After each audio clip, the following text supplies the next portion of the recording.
2017 সাল কেঁপে উঠেছিল বিশ্ব ফুটবল।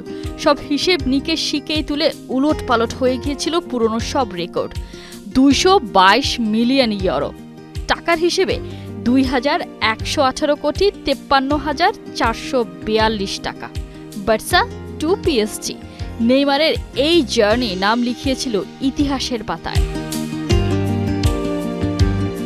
চাইল্ডহুড ড্রিমকে সত্যি করতে রিয়ালের লোভনীয় অফার ছেড়ে নেইমার বেছে নিয়েছিলেন বার্সেলোনাকে। মেসি সুয়ারেজের সাথে যুক্ত হয়ে গড়ে তুলেছিলেন শক্তিশালী ট্রায়ো এমএসএন। ব্রাজিলিয়ান সুপারস্টারের সুযোগ ছিল এই ট্রায়োকে আরও অপ্রতিরোধ করার, অথচ কিনা ছাড়লেন ক্লাব। তাহলে কি ক্যারিয়ার নয়, বরং টাকার লোভ? নেইমারকে নিয়ে চারিদিকে শুরু হয়ে যায় এমন সমালোচনা। সেই ঘটনার কেটে গেছে 7 বছর। সেই নেইমার পিএসজি ছেড়ে পাড়ি দিয়েছেন সৌদি আরব। প্রশ্ন হতেই পারে, এত বছর পর আবারও কেন সেই আলোচনা? সম্প্রতি যথাযথ পডকাস্ট অনুষ্ঠানে অতিথি হয়ে এসেছিলেন নেইমারের বাবা। সেখানে উঠে আসে পুরনো সেই ঘটনা।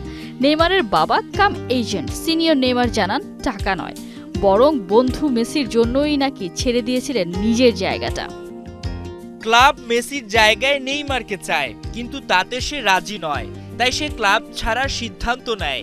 সেটা যে কোনো জায়গা হতে পারে, কিন্তু আমি চেয়েছিলাম সে বার্সাতেই থাকুক। এরই মাঝে ফুটবলের দল বদলের বাজারে চাউর হয়েছে নতুন খবর। আবারও নাকি আসছে এমএসএন শো। আবারও জমবে মেসি, নেইমার, সুয়ারেজের চোখ ধাঁধানো পারফরম্যান্স।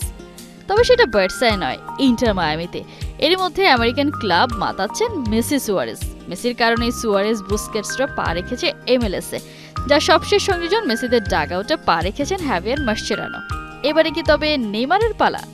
গুঞ্জনকে উস্কে দিতেই কিনা নেইমার কিন্তু এরই মধ্যে বাড়ি কিনেছেন মায়ামিতে, লিওনেল মেসির খুব কাছে।